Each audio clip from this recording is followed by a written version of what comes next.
Мен мусулманмын деп айтыш үчүн эмнелерди кылыш керек? Ал мусулман деген ким? Аялдар менен эркектер аралашып эле жүрүп, жада калса аялдар жума намазына катышчу дейт. Ичимде ооба чын эле деген нерселер көп болду да.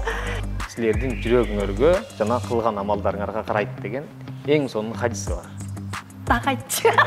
Эң биринчи буйругу оку деп атат, изилден деп атат да, башкача айтканда. Өттө өздөрүн баягы кысмакка алып алышат дагы, заманбап жашоо менен айкалышуудан ушунчалык баш тартышат. Кайсыл жерде өрт болуп атса, сууну ошол жерге чачыш керек дейт да. Ажыны тегеректеп алып, ажуус исик сапатолог, уролог, гинеколог болуп кеткенде, психолог болуп кеткенде. Диндин патентин эч кимге берген эмес да. Сен мен атымдан сүйлө деп дагы эч бир жерде айтпайт. Мени тозокко түшөсүң деп туруп намаз окугандар намазыңар өтпөйт экен, менден кечирим сурашыңар керек. Билип кылган нерсеңдин бардыгы ибадат, билбей кылган нерселериң бул адат. Теңир деп балким кайрылгым келип аткандыр.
Саламатсыздар, урматтуу YouTube каналымдын көрүүчүлөрү. Буюрса Кыргызстанга туура динди жайылтуунун үстүндө дагы иш алып барганга биздин команда кызыктар экенин дагы жолу эскертели. Бүгүн да ушул теманын тегерегинде абдан сүйлөшкүм келип аткан бир жигит бар, коногум бар. Атайын Түркиядан бүтүрүп келип туран уулу Жанузак, теолог. Анан ушундай китепти колума карматты. Атайын кыргыздарга кенен жайылсын, туура нерсе жетсин деген маңызда Каардын эмес мээримдин булагы деген Сайыт Чамлыжанын китебин котормолоп келиптир. Анан буюрса Кыргызстанга туура динди жайылтуунун үстүндө иш алып барып. Саламатсыңбы Жанузак? Саламатсызбы? Кубанычтамын. Кош келдик. Мен дагы аябай кубанычтамын. Анан бул китебиңерди кечээ колума алган. Анан барактап көрүп, демеле ичимде ооба чын эле деген нерселер көп болду да. Чындап Жанузак азыр биз мисалы үчүн ушул баягы эски канчанчы кылымда калып калган нерселерди азыркы заманга бап келбей атат деп айта турган болсоң, дароо таш бараңга чыгарыш керек деген нерсе чыгат дагы. Анан баягы тестти кабыл алып, анан динге каршысың, сен ушул деген баягы капырсың деген сыяктуу сөздөр чыгып кетип атат да. Ошон үчүн биз Кыргызстан түркөй болуп калбаш үчүн, илимге, билимге жатык болуш үчүн мына ушул туура динди жайылтууга аракет кылалы деп атабыз. Анан Түркияга барып окуп келдиңиз. Ооба, Түркияга барып окуп келдим. Мен өзү Талас областынан болом. Ал жактан ушу Бабанов атындагы лицей бар, ошол жерди бүтүргөндөн кийин Ош теология университетине тапшырдым. Ал жерден эң алгачкы жылы эле ошо даярдоо курсу деп 1 жылга Турцияга жөнөтөт. Ал жерде барып түрк тилин үйрөндүк, араб тилине бир аз кириш жасап, ал жерден дагы үйрөндүк. Анан динди дагы ошол жерден эң алгачкы кадамдарыбызды ошол жерден аттап үйрөнүп баштадык. Андан кийин келдик, ошол Ош мамлекеттик университетине теология факультетинде 4 жылды окуп бүтүрүп, бүтүргөндөн кийин эле ошол эле жылы 2019-жылы Анкара шаарындагы Анкара Йылдырым Баязыт аттуу университетке магистратурага тапшырдым. Анан ошол жакта окуп жүргөндө ушундай идеялар келе баштады да мага дачы. Ушундай биз деле эми кичине билимибизди алдык, ушул билимибизди элге жайылтайлы, ушу туура нерсени үйрөткөнгө аракет кылайлы, ушул биздин дагы элибиз өссүн, ушул биз көргөн нерсени көрсүн, жаштарга айрыкча ошо динге кызыккан жаштар өтө көп болуп атат. Бирок кайсыл динге же кайсыл диний түшүнүккө карата кетип аткандыгын биз ушул туура жагына кетсин деген максатта ошол учурда пандемияда башталып кетти эле, анан жөн отурбайлы деп ушу китептерди которуп баштаганбыз. Анан жыйынтыгында быйыл ушул жарык көрдү. Ушу китепти кечинде ачканда эле ичимде ай чын эле ушул менде да ушул болгон дегенде аябай көп кыйкырыктар чыкты да. Биз дагы мисалы үчүн Ататүрк ата университетинде окуп атканда ал жактагы мындай түрктөр туура динди жайылтууга мындай өздөрү туура динди жайылтчу эмес, бирок туура динди алып жүргөнүн көп көрдүм. Дин менен ошол жактан алгач тааныштым. Анан биякта автор айтып атат го, орозону ушунчалык Рамазан айын сүйүп калганычы. Менде дагы Рамазан айын сүйүп калуу, эртең менен баягы эртең мененки баягы туруу, ушул нерселердин баары аябай көзүмө бир жомоктой көрүндү. Ал жактагы түрктөрдүн динди алып жүргөн, мисалы үчүн шалбырап кийишпейт алар. Алар костюм заманбап, азыркы заманга жараша. Алар илим билим харам деп айтышпайт. Алар илим билимге абдан маани жасайт. Анан сен кыргызсың, сен оруссуң деп улутка бөлбөйт. Сен капырсың, сен диниң башка дебейт. Бардыгын бирдей сүйөт. Эмне үчүн биздин динде бул нерсе жок? Биздин динде эмес, биздин динде бул бар да негизичи, бирок кээ бир диний түшүнүктөрдө айырмачылыктар болушу мүмкүн. Мисалы үчүн Кыргызстанда балким ал нерселер азырынча болбой жаткан чыгар, бирок өзү чынында ислам дининин негизги максаты баягы биринчи аятында деле икро окуу деп келет го, ошондой эле биз икро окуу деген арабчадан караа деген сөздөн келип чыгат. Икро окуу дегенди эң биринчи буйругу Курандын пайгамбарга эң биринчи буйругу бул окуу деп атат, изилден деп атат да, башкача айтканда. Бирок биз ошондой буйрукту угуп деле дагы деле изилденбей жүрөбүз да. Анан баягы кийим боюнча айтып кеттиңиз, кийим шалбырага мындай тигиндей депчи. Негизи ислам дининде кийимдин 3 эле шарты бар деп айта аламын. Мен жеке көз карашымда бул биринчиси кийим деген уяттуу жерлерди жабыш керек. Уяттуу жерлерди жабып, адамды мындай жашынакай көрсөтүш, сулуулугун көрсөтүш үчүн да. Экинчиси болсо бул адал жол менен табылыш керек ошол кийим. Бирөөнүкүн уруп алып, тоноп алып, же болбосо мамлекеттен урдаган же башка бир жерден урдаган акчага алып кийген кийим дагы бул туура эмес болуп эсептелет. Ошондуктан экинчи шарты бул адал жол менен табылыш керек. Ал эми үчүнчүсү жарашыктуу, тыкан, андан кийин таза болуш керек. Ушул 3 эле шарты бар кийимдин. Менин түшүнүгүм боюнча, менин билгеним боюнча ошо кийимдин ушул 3 шарты бар. Муну биз Курандан дагы көрсөк болот. Куранда баягы Азирети Адам ата дейбиз го. Адам ата менен обо эненин бейиштен чыгарылгандагы кезиндеги окуялардан кийин ушул нерсе айтылат да. Эй адам урпактары, биз силерге кийимди силердин уяттуу жерлериңерди жабыш үчүн жана сулуу болушуңар үчүн, же болбосо кээ бир котормолордо сулуулугуңарды дагы жабыш үчүн деп которушат. Түшүрдүк, бирок эң жакшы кийим бул таква кийими дейт. Таква кийими дегенде бул жерде таква деген сөздүн ичинде эмнелер гана жатат деген нерселерди биз бул жерде айтсак болот. Мисалы үчүн таква кийиминин ичинде ушул бирөөнүн адамдын укугун жебеш керек, акысын жебеш керек, бирөөнүн мал мүлкүн албаш керек, алдатпаш керек, жалган айтпаш керек, сөзгө туруш керек деген нерселердин исламдын буйруктарынын баардыгын ошонун ичинде биз карасак болот деп эсептейм. Ошондой эле бизде мындай динге ишенген адамдар сөзсүз түрдө сакал мурутун узун кылып кой берип коюу адаты бар да. Бул деле исламда кандай делинген? Эми бул пайгамбарга болгон сүйүү деп айтышат. Пайгамбарга болгон сүйүү, пайгамбарга болгон сүннөт деп кээ бир көз караштарда важип деп дагы айткандар бар, кээ бирлер сүннөт дегендер бар. Бирок ошо важип дегенде дагы бул жерде сиз айткандай мурутту алар кыска кылып, анан сакалды кой беришет. Эми менин жеке көз карашымда сакалы чыккан адам болсо, жарашыктуу болсо кое берсин. Мен ага эч каршы болбойм, жарашыктуу кылып, жашынакай таза алып, жууп алып жүрсө аябай жакшы. Бирок кээ бирлердей болуп, анан ал жерине күрүч жабышып калган же дагы бир нерсе болгон болсо, мен ага каршымын. Чынын айтканда, андай нерсеге мен каршымын. Ал пайгамбарга болгон сүйүүнү дагы, тазалыкты дагы билдирбейт. Кээ бирлер ошо сүннөттү аткарабыз деп жатып, баягы пайгамбарыбыздын ат-тухуру шатрул иман, тазалык ыймандын жарымы деген эң чоң, эң маанилүү сүннөтүн унутуп коюп атышат да. Ошол кичинекей сүннөттү кылабыз, балким кичинекей дейбизби, ошол сүннөттү кылабыз деп атып, эң чоң тазалык деген сүннөттү таштап коюп атышат да. Муну биз айрыкча Индия тараптарда, Пакистан, Бангладеш тараптарга барып келгендер айтышат. Мисвак деп атпайбы, мисвак колдонгон сүннөт ишке пайдалуу деп атышат. Туура ошол учурда пайгамбарыбыздын мисалы үчүн эң ошол мезгилдин дейли, ошол доордун эң маанилүү тиш үчүн колдоно турган нерсеси мисвак болгон да. Бирок азыркы учурда стоматология бар, ар түрдүү витаминдер бар, дарылар бар. Ошол нерсени алып барып, мисалы үчүн жылына 2 жолу стоматологко барып көрүнүп, тишиңди оңдотуп туруу, бул дагы эң чоң сүннөт болуп саналат азыркы учурда. Бирок аны биздин замандын аалымдары, адамдары муну сөзсүз түрдө айтыш керек деп эсептейм.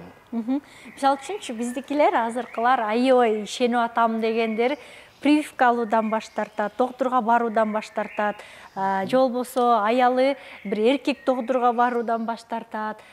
Айтор ушинтип атып, баягы өтө өзүлөрүн баягы кысмакка алып алышат дагы, заманбап жашоо менен айкалышуудан ушунчалык баш тартышат да. Бул канчалык деңгээлде? Эң сонун ушул баягы эркек доктурга баргандан баш тартат деп атпайсызбы? Мен ошол жөнүндө да сөз кылгым келип атат.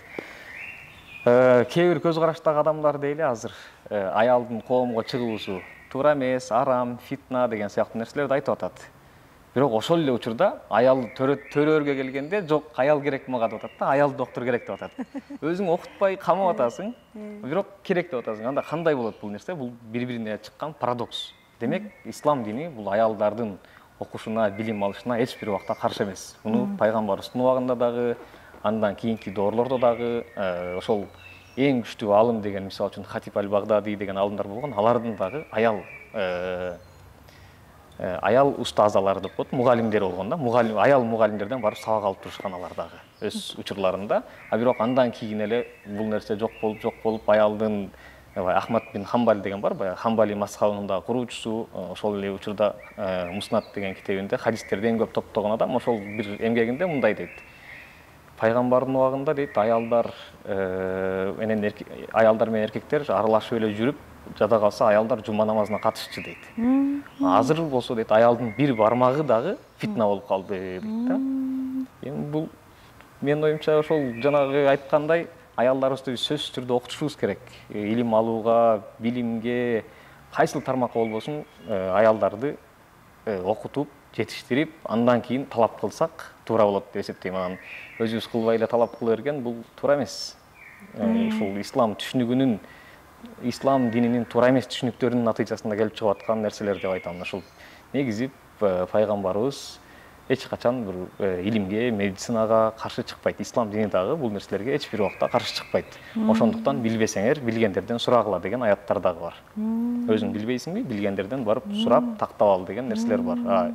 Кимден сурайбыз дегенде биз эч бир аятта же хадисте намаз окугандан сурагыла, ажыга барып келгендерден сурагыла дебейт. Билгендерден сурагыла дейт. Билгендер ошол илимди изилдеп, мисалы үчүн доктор болсун, доктордон сураш керек, барып ажыдан сураган ал туура эмес болуп калат да. Бул Курандын принцибине каршы келет.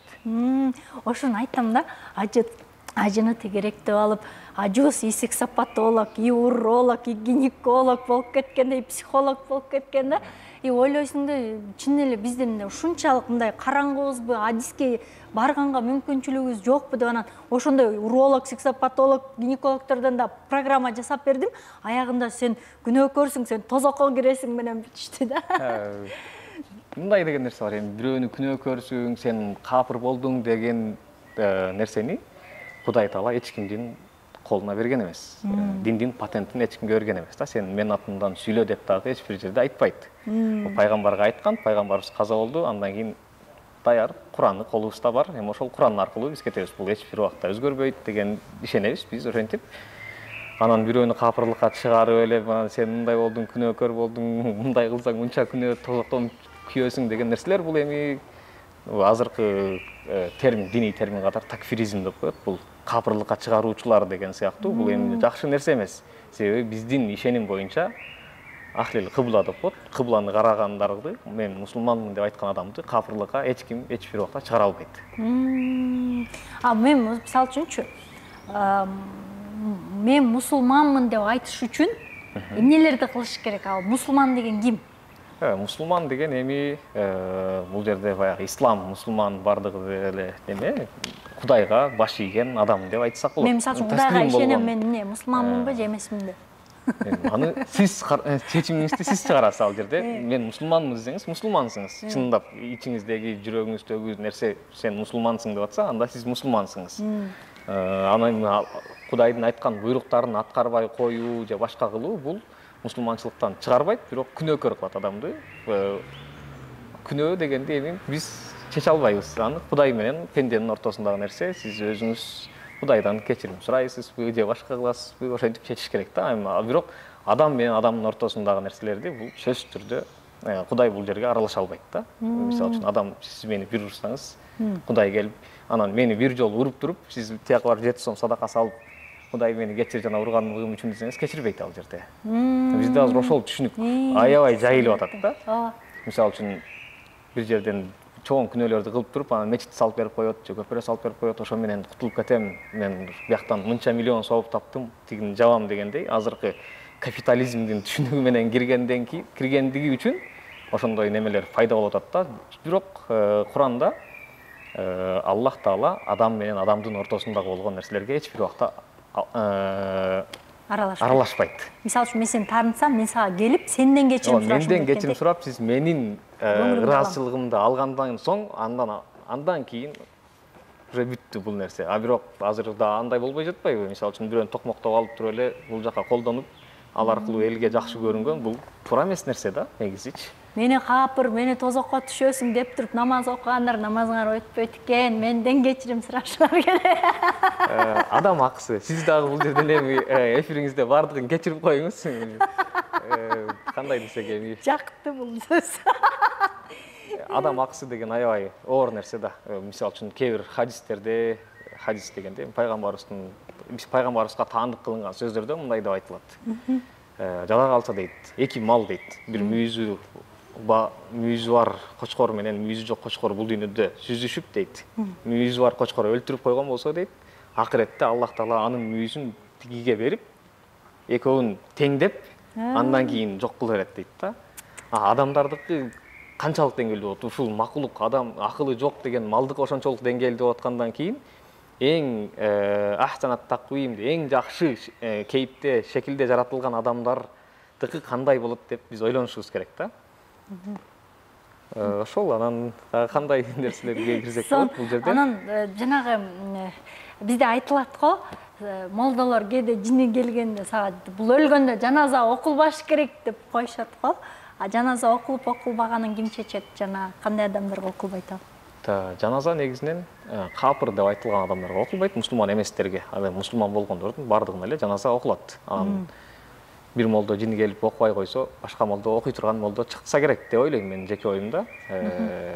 Андай нерселерди эми чоң проблемага айлантыштын эле менин оюмча кереги жок. Андан да чоң проблемалар турганда кичинекей проблемаларга кириштин деле кажети жок деп ойлойм. Себеби биздин бир агайдын айткан сөзү азыр эсиме да келип кетти. Мындай дейт: кайсыл жерде өрт болуп атса, сууну ошол жерге чачыш керек дейт да. Берде өрт болуп, күйүп, проблемалар жанып атса, биз отту, сууну алып келип бул жака бактарга чачып жүргөнүбүз, бул ысырапкорчулук, убакыттан уткургандык, жана башка деп айтсак болот да. Ошондуктан кайсыл жерде маселе болсо, биз ошону чечкенге аракет кылышыбыз керек. Азыр өлкөбүз эмне үчүн өнүкпөй жатат? Эмне үчүн ыймандуу адамдар, мамлекеттен уруулук, мамлекеттин мал мүлкүн жебей турган адамдар эмне үчүн чыкпай жатат деген нерсенин үстүндө иштегендин ордуна биз дагы деле сакал койсо болобу, же мынтсе болобу, анан тигиндей кылса кандай болот деген суроолорду бергенбиз. Бул эми формалдуулук жака көбүрөөк басым жасап, сырткы дүйнөгө ички маңызына биз кире албай жатабыз. Пайгамбардын дагы бир сөзүндө мындай дейт хадисте: Инналлаха ла янзуру ила суарикум ва амваликум. Мен сизге кыргызчасын эле айта берейин. Аллах Таала силердин жүзүңөргө, кейпиңерге, мал мүлкүңөргө, байлыгыңарга карабайт, бирок силердин жүрөгүңөргө жана кылган амалдарыңарга карайт деген эң сонун хадиси бар. Так айтчы. Аябай жакты. Ошондуктан биз кылган амалдарыбызга, адамдар менен болгон мамилебизге көбүрөөк басым жасашыбыз керек деп ойлойм.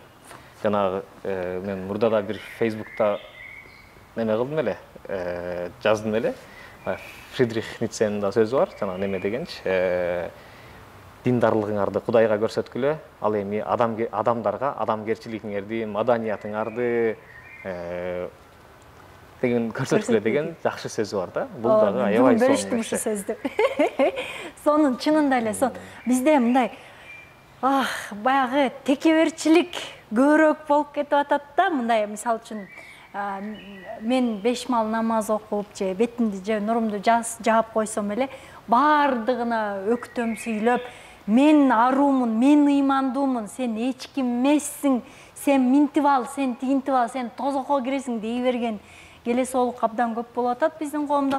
Ошондой эле баягы сырткы кийимге эле сен туура айттың да, вот сырткы кийимге, мал мүлккө, анымга эле жабышып калдык дагы, ички жан дүйнөбүз, аркы жагыбыз, көкүрөгүбүзгө, көйнөктөн көкүрөккө өтпөй атканыбыз мени абдан өкүндүрүп атат. Ушуну кыйкырып, үнүм жеткиче айтып жеткире албай атам да. Кудай көкүрөккө карайт деп жеткире албай атам. Рахмат. Ушуну айтып койгонум. Сизге да рахмат, чакырып ушундай мүмкүнчүлүк түзүп берип атканыңызга.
Дагы кандай темаларды айтсак болот? Азыр анан деген, адамгерчиликти азыр карасаң, бизде динде азыр только мындай санга иштеп атабыз, сапатка иштебей атабыз.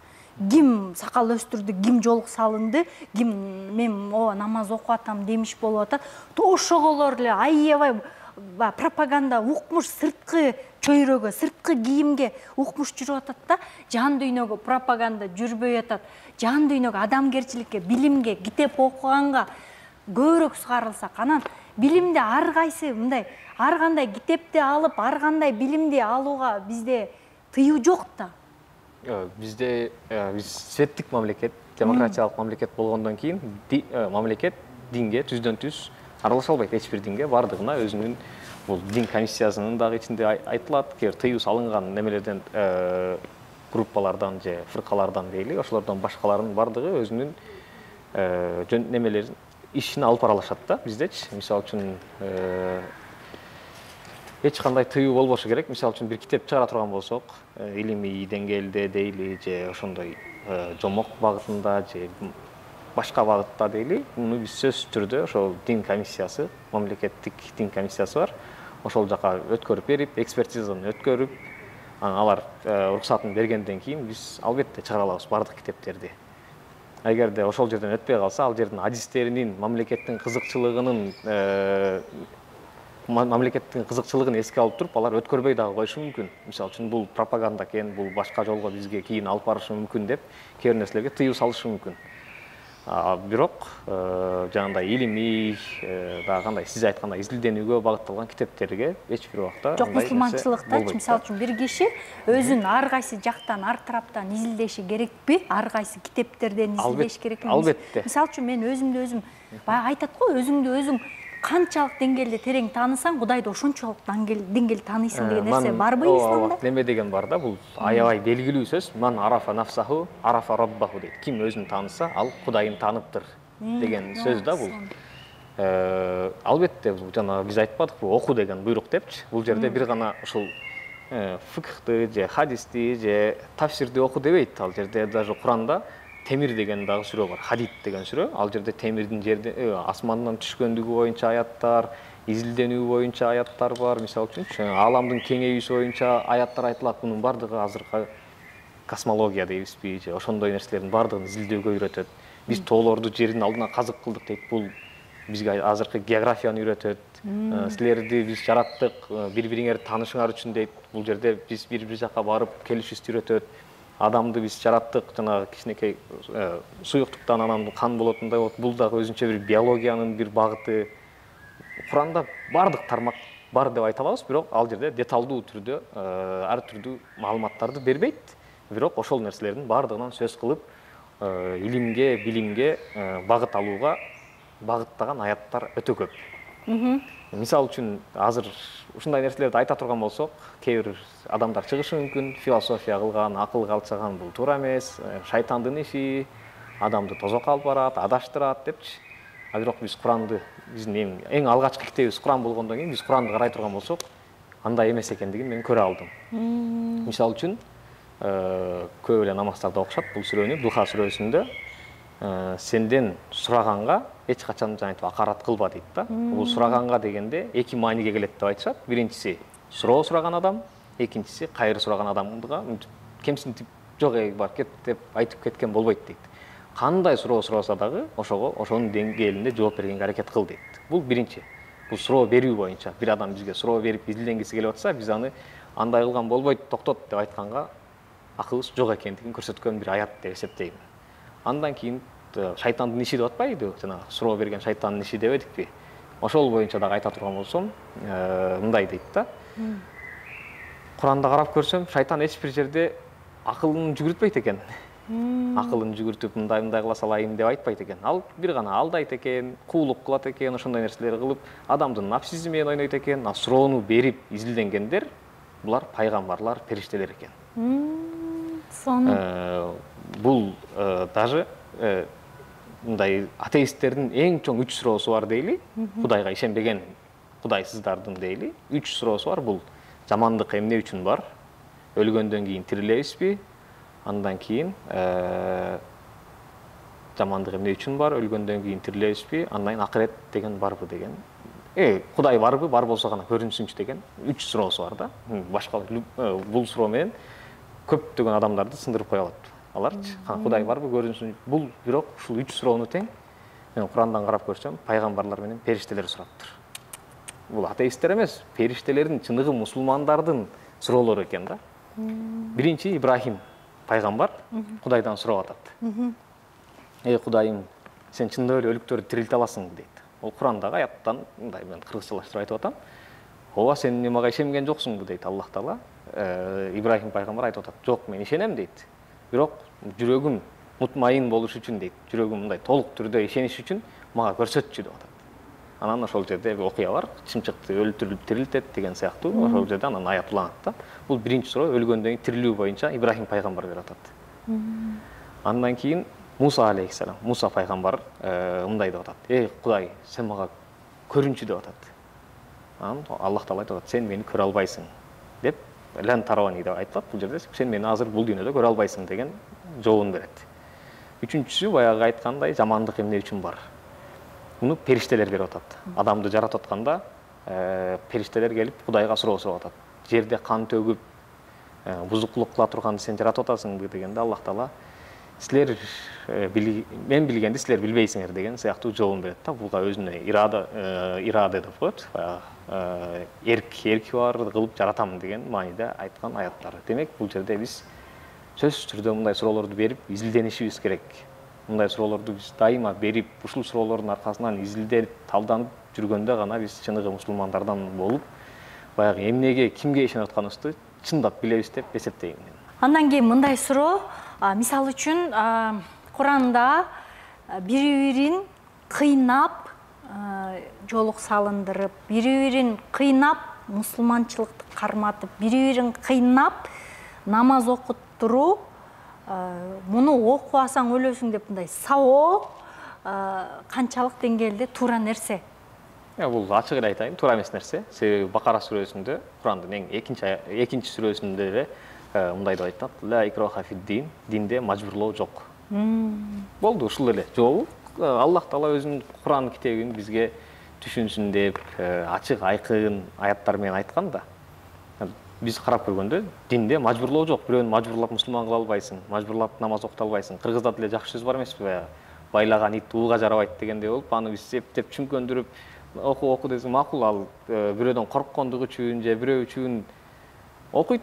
Бирок ал намазынын бир ага канчалык деңгээлде пайдасы болот экендигин биз айта албайбыз. Себеби ал ким үчүн окуп атат, эмне үчүн окуп атат?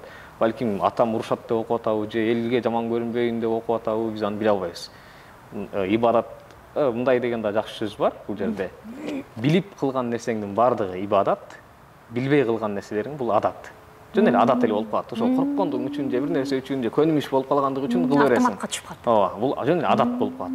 Ошон үчүн эмне кылып атканыңды билиш керек, ким үчүн кылып атканыңды билиш керек. Ошондо гана бул ниет деп коет го бизде. Ошол ниетиң туура, ошол болгондо гана бул нерсе ибадат болот. Пайгамбарыбыздын дагы бир сөзү бар, мен айтып кетейин. Бардык иштер ниетке жараша дейт. Ал жерде ниетиң атаңдан коркуп намаз окуу болсо, анда ал ишиң өлдү. Кудай үчүн эмес. Чындап ниетиң менен, чын жүрөгүң менен ушул өлкөм өнүксүн, мындай кылайын деп туруп дуа кылсаң, бул чоң нерсе деп эсептейм мен. Бир жолу ошо Инстаграмга ошо Кудай деп, Кудай жөнүндө жазып атсам, мага аябай сен Кудайды Аллах деп атасың деп каршы чыккандар абдан көп болду да. Бирок мен Аллах дегим келбей эле да, мен Кудай деп жараткан дегим келип атат, Теңир деп балким кайрылгым келип аткандыр.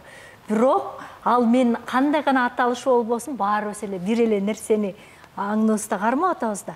Анан мен сыйынып атканда чын эле араб тилин түшүнбөгөн үчүн жана аузу биллахи минаш шайтанир ражимдерди мынтип жаттап коелон, тилим келбей, тилим сынып бирдеме деп айткандан көрө, мен просто мындай жан дүйнөмөн, жүрөгүмөн, көкүрөгүмөн сыйынгым келип атат. Меники капырдык болуп калабы ошондо? Жок, андай эмес. Аллах Таала эми бардык нерсени билүүчү дейт, бардык нерсени көрүүчү дейт. Көрүп турат биздин эмне кылып атканыбызды. Биз сүйлөгөн тилди деле билет, түшүнөт. Андай сөзсүз түрдө арабча деген нерсе жок. Абу Ханифа биздин карманган мазхаб боюнча дуаны, ибадаттарды өзүңдүн тилиңде, билген тилиңде кыла берсең болот деген уруксаты бар. Ошондуктан Аллах дейбиз.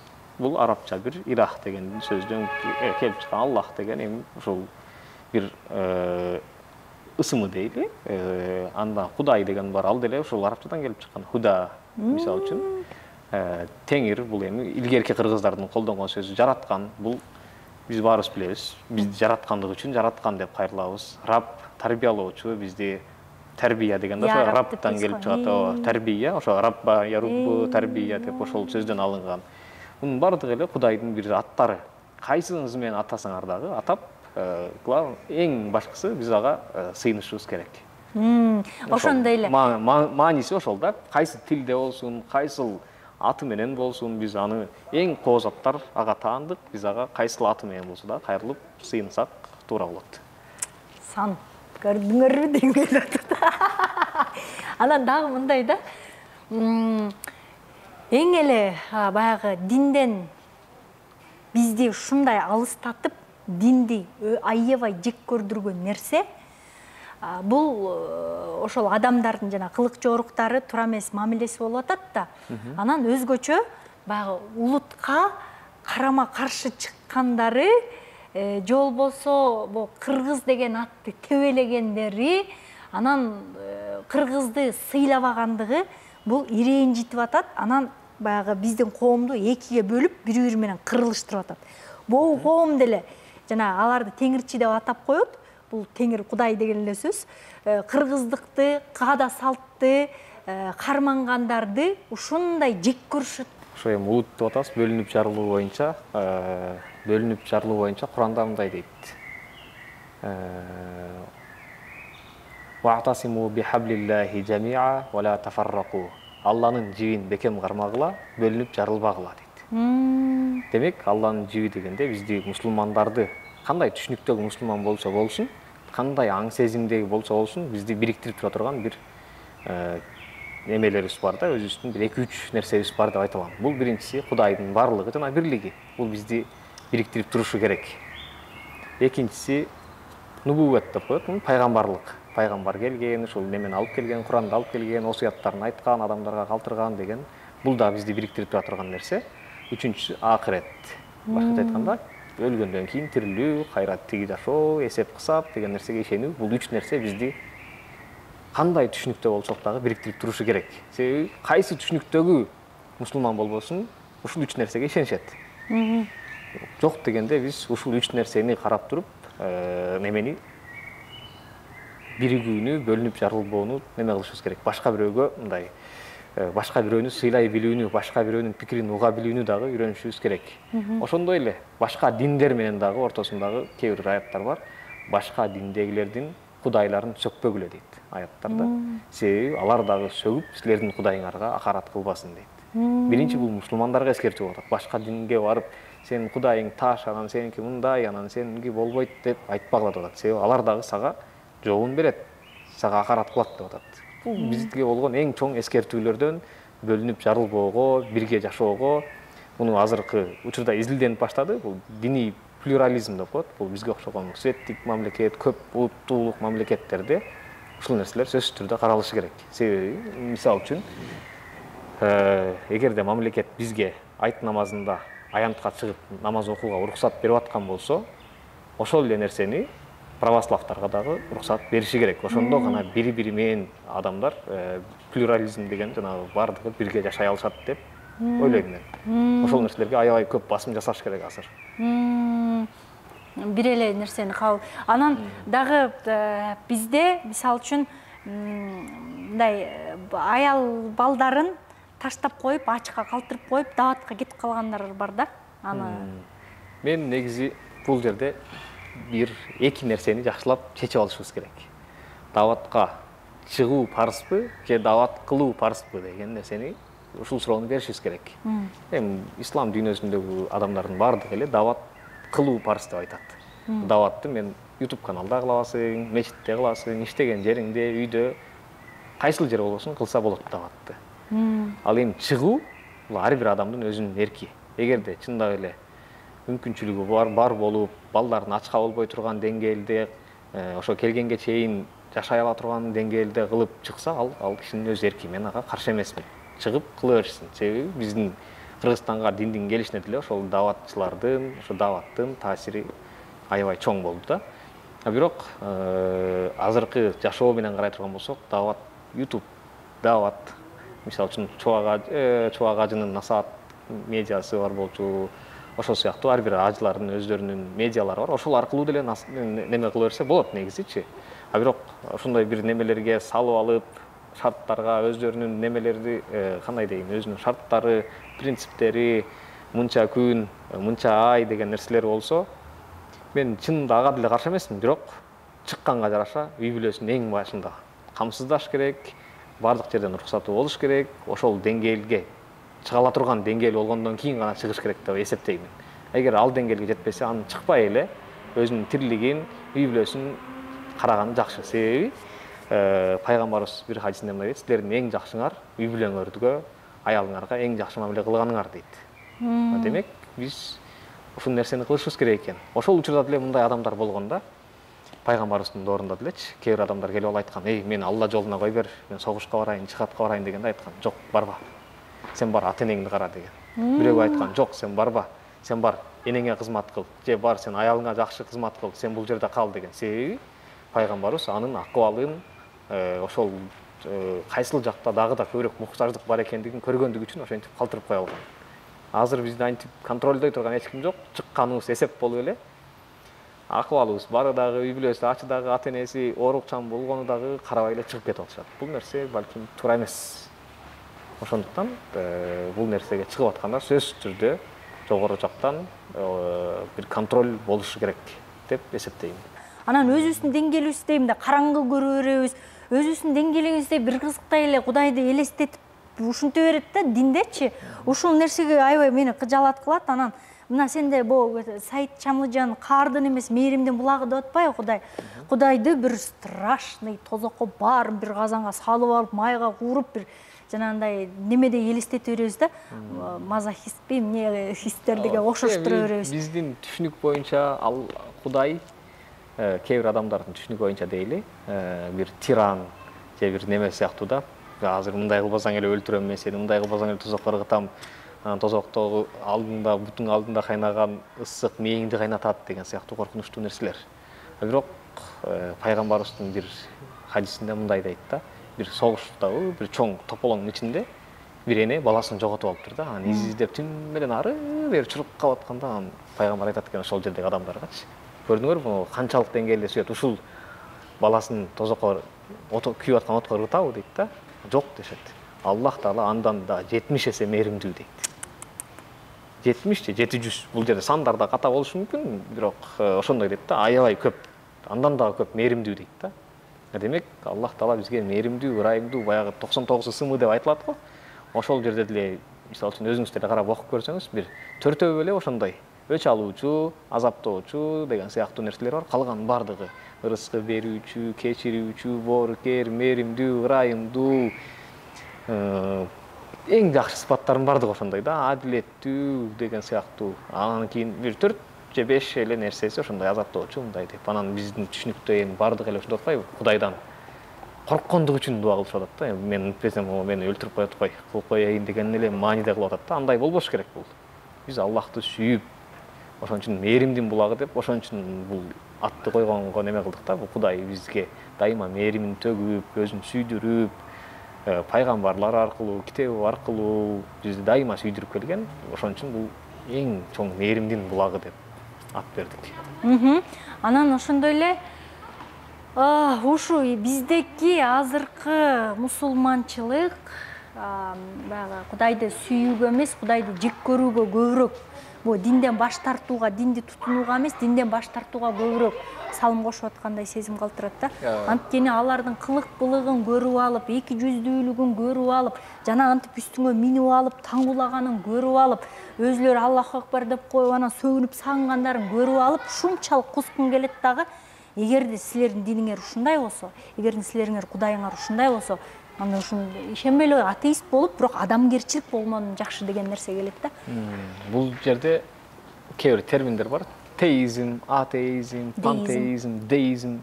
Азыр жаштардын көбүнүн деизмге карата кетип аткандыгын биз көрө алабыз. Деизм дегенде Кудай бар, бирок биздин жашообузга аралашпайт. Ошо Кудай бар экенине ишенем, бирок мен мындай эле жашоомду жашай берейин деген. Дини жок эле жашайм. Жаштар аябай көбөйүп атат да. Себеби анын ошол деизмге кетип аткандыгынын себебинин бардыгы ошол динди өз кызыкчылыгы үчүн колдонуп, жаман көрсөтүп аткан адамдардын айынан деп айтсак болот. Кудай бар, бирок дини жок эле жашайм. Анткени диндеги адамдардын көбүйтелер момундай экен. Мен момун нерсени кармангым келбейт деген нерселер, Ошондой болуп кетип атат да. Себеби көрүп атат, мисалы үчүн өзүнүн акылында бирөөнүн акысын албаш керек болчу, мындай кылбаш керек болчу деген жакшы ниети бар. А бирок караса ошол мусулмандар жана сиз айткандай кылып эле бирөөнү өлтүрүп, башын топ кылып терип жүргөн сыяктуу нерселер жүрөт. Анан көрүп коркуп атат. Мондай болгондон көрө мен жөн эле жүрө бергеним жакшы экен. Ооба, Кудай бар, ишенем, бул дүйнөнү жараткан, бирок жашообузга кирилишпейт, мен өзүмдүн жашоомду өзүм кылам деген сыяктуу жаштар ошол жерден чыгып атат. Ошону алдын алыш үчүн баягы диний билим берүүнү биз өнүктүрүшүбүз керек деп ойлойм да. Диний билим берүүгө басым жасашыбыз керек. Туура диний билим берүүгө. Туура диний. Мондай өтө радикалдашкан, мондай жапай эмес болуш керек да. Биз такыр башка жакка өңүткө, караңгылыкка сүңгүп кетпедикпи? Мындай деген нерсе бар да. Биз эми азыр Талибандан коркуп, деме кылып жүрбөйлүбү? Канчалык деңгээлде коркуп, анан Талибан жаман мындай тигиндей деп атабыз. Бирок ошол эле учурда өзүбүздүн ичибиздеги адамдардын Талибандын аң сезими менен бирдей аң сезимде чоңоюп келаткан жаштардын бар экендигин да көрө алабыз. Ооба. Кана мындай деп айтчы деген арабча сөздөрдү колдонуп, мындай тигиндей деп бирөөлөрдү коркутуп, бул мусулман эмес экен, муну уруп берсек болот деген сыяктуу көз караштагы жаштардын дагы бар экендиги бизди аябай өкүндүрөт. Ошондуктан биз бул динге нейтралдуу караган, нейтралдуу түрдө бардык диндерди окута турган бир сабактарды киргизип, андан кийин ошол туура ислам динин жеткирүүнү эң алгачкы орунга коюшубуз керек. Себеби азыр биз христиандардан корко турган жерде эмеспиз. Себеби ал жерден бир террорист чыгып Кыргызстанга бир залака келтире турган жерде эмес. Буддисттерден, башкалардан Кыргызстанга алардын анчалык деле чоң таасир немеси жок. Ошондуктан биз ислам боюнча көбүрөөк сөз козгоп, баягы туура ислам боюнча билим берүүгө басым жасасак жакшы болот дейм да. Ошо экстремизм качан чыккан, каяктан чыккан, таяна турган нерселер эмнелер, кайсыл аяттарды алып колдонот, кимдерге колдонот, алардын алып аткан каражат булактары каяктан келет, ошолордун баарын изилдеп чыккандан кийин бизде балким бир жакшы немелер чыгат деп ойлойм. Жакшы исламга багытталган, илим билимге багытталган мусулмандар чыгат деп ойлойм. Эң son абдан бүгүн пайдалуу эфир болду деп ойлойм. Кудайым буюрса, ушул жаатта туура элдерди багытка бурган, туура нерсени үйрөткөн, бир жакшы, бир данектүү ушундай программаларды жасайбыз жана ушундай сендейс жакшы жарыкты көрө алган жаштар менен иш алып барабыз деген ойдомун. Рахмат сага. Сизге дагы чоң рахмат. Дагы Элмурат менен дагы Элмураттын дагы китебин алдым, Кудайым буюрса, ал менен дагы аракет кылып, дагы эфир жасаганга аракет кылабыз. Сендей билимдүү, илимдүү жаштар болсо, биздин эфирге чакырабыз. Рахмат, чакырып, биздин дагы ушу билген, кичине билген нерсебизди элге бөлүшкөнгө мүмкүнчүлүк түзүп берип атканыңыз үчүн сизге дагы чоң ыраазычылык билдиребиз. Ошо сизге дагы ийгиликтерди каалайм. Рахмат. Достор, мындай китептерди дагы көбүрөөк чыгаргыла, Буюрса чыгат, дагы ушул бала тарбиялоо боюнча бала тарбиялоодо 33 ката деген дагы даяр китебибиз бар. Буюрса ошол чыгат. Андан кийин дагы бир китебибиз бар. Пайгамбарыбызды доорубузга алып келүү деген сыяктуу да. Эми мааниси ошондой. Азыр балдарга, мисалы үчүн, шаарда өскөн, жалаң машинаны көрүп чоңойгон, жанагындай этаждарда, виллаларда жашаган балдарга чөлдөгү төө минген пайгамбарды түшүндүргөн канчалык деңгээлде туура. Ошон үчүн биз ошол китепти чыгарууну туура көрүп атабыз. Пайгамбарыбызды доорубузга алып келүү. Азыркы заманбап жашоого пайгамбарыбыз азыр болгондо эмнелерди кылат эле же кандай кылат эле деген сыяктуу. Ой, сонун экен. Чынында эле даяр. Буюрса, аны да басып чыгарганга аракет кылабыз. Чынында эле ошол доордо пайгамбардан жашоо шарты таптакыр башка болчу да. Азыркы заманбап жашоодорго эгер пайгамбар түшүп кала турган болсо, балким устара менен сакал муртты алганды сүннөт демектир, же болбосо момунтип кычырап костюм кийип келгенди сүннөт демектир, балким вилка менен бычак менен мынтип жегенди сүннөт демектир, чынбы? Балким ошондой нерселер бар, сөзсүз түрдө. Баягы айтып атпайлыбы, пайгамбарыбыз ошол кезде төөнүн эң жакшысын минген. Төөнүн эң жакшысы ошол убакта каалаган жерине убагында алып бара алган нерсе болгондуктан азыркы Lexus'tar деп айтсак болот. Мисалы үчүн, балким пайгамбарыбыз азыр болгондо эң жакшы Lexus'ту минмек, эң жакшы жашамак, эң жакшы башкаларга жардам бермек, эң илимдүү жерлерден билим алмак. Ошол учурдагы немесин карай турган болсок, ошондой да. Бардык дин өкүлдөр менен жакшы мамиледе болмок. Дин илимдерди өнүктүрүүгө, баягы изилдөөгө эң көп басым жасамак деп ойлойм. Сон. Чыдамсыздык менен күтөбүз. Достор, бул бир эле мага эле белек. Анан буюрса дагы бул жакта дагы иштерди толуктап, дагы көбүрөөк чыгарганда, буюрса башка жолдагы, башка темаларда дагы ушундай маек курабыз экөөбүз. Жана ошол китептердин негизинде дагы кенен маалымат алабыз деген ойдомун. Келип бересизге? Ооба, чоң рахмат. Келебиз буюрса. Урматтуу достор, Кудайым буюрса эң сонун жакшы иш жасап атабыз. Жана биздин команда баягы агартуучулукка көбүрөөк басым жасап атат деген ойдобуз. Эгерде жагып атса, анда каналыбызга катталып, анан сөз комментарий калтырып туруңуздар. Бул силердин бизге берген эң сонун бааңыздар болот. Кайрадан көрүшкөнчө сак саламатта аман туруңуздар.